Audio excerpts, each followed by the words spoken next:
Salut! Alors aujourd'hui, vidéo sur une radiocommande FlySky FSI6 où on va faire une modification pour passer de batterie standard ici à un pack de batterie NiMH, ici en l'occurrence 1500 mAh en 4,8 volts. Donc je vais tout de suite vous montrer la modification.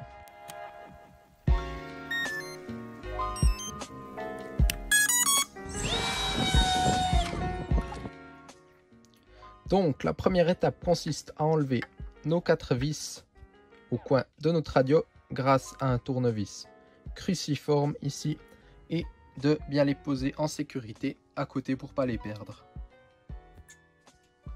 Une fois la radio ouverte, on va simplement faire attention d'enlever ce connecteur ici qui constitue la prise ici pour le brancher à l'ordinateur, ainsi que ces deux connecteurs ici, le positif et le négatif, qui sont simplement mis à cet endroit ici. Pour les enlever, rien de plus simple, il faut utiliser une pointe d'un couteau, aller bien en dessous du connecteur et monter le connecteur jusqu'à pouvoir le sortir en haut. Faites directement ça pour tous les autres petits raccords ici, toujours négatif positif.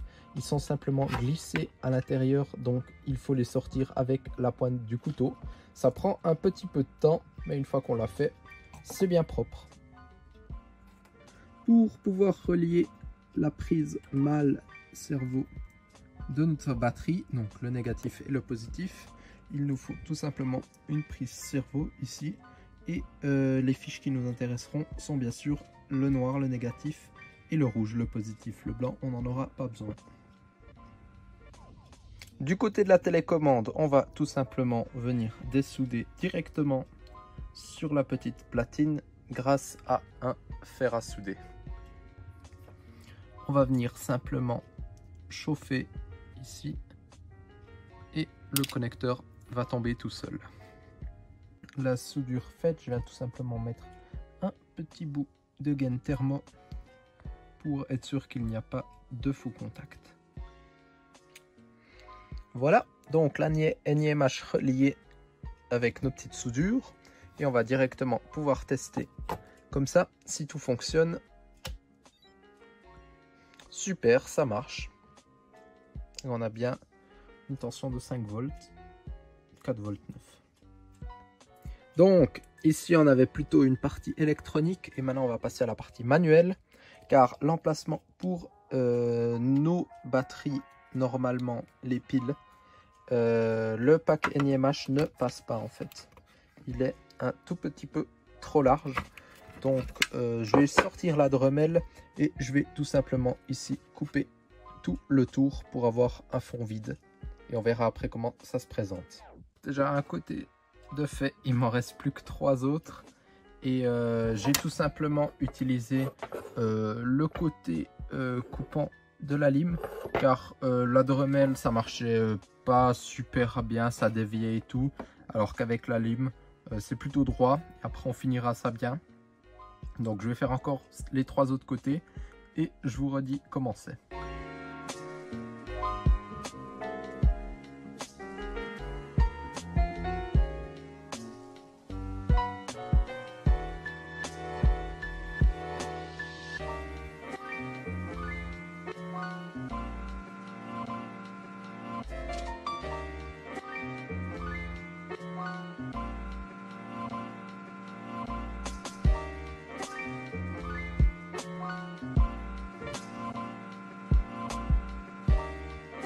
Alors, étape finie, on peut bien voir que au niveau de la largeur ça passe, et de l'autre côté on a notre pack. Donc si je le sors, je vais le sortir de ce côté, hop, on peut voir que j'ai limé au mieux et au final le rendu est plutôt propre.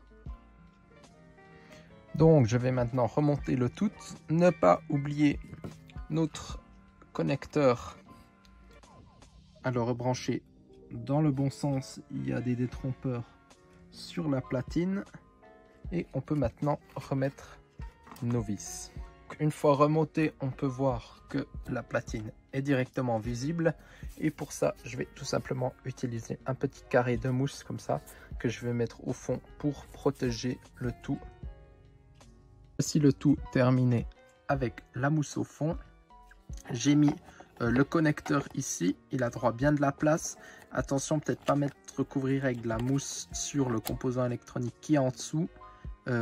Car c'est un dissipateur thermique et il a l'air de bien chauffer, mais comme ça devrait sans problème jouer. Je vais essayer de contrôler dans les prochaines semaines, voir si mon connecteur fond ou pas, mais je n'ai pas l'impression. Et donc tout simplement mettre la batterie comme ça. Je vais un peu mieux la mettre avec les câbles et je vais vous montrer qu'est-ce que ça donne. Voilà, donc j'espère que cette modification a été simple. Autant pour vous que pour moi. J'espère que cette vidéo vous a servi. N'hésitez pas à lâcher un petit pouce en l'air ainsi qu'un petit abonnement. Merci d'avoir suivi ça.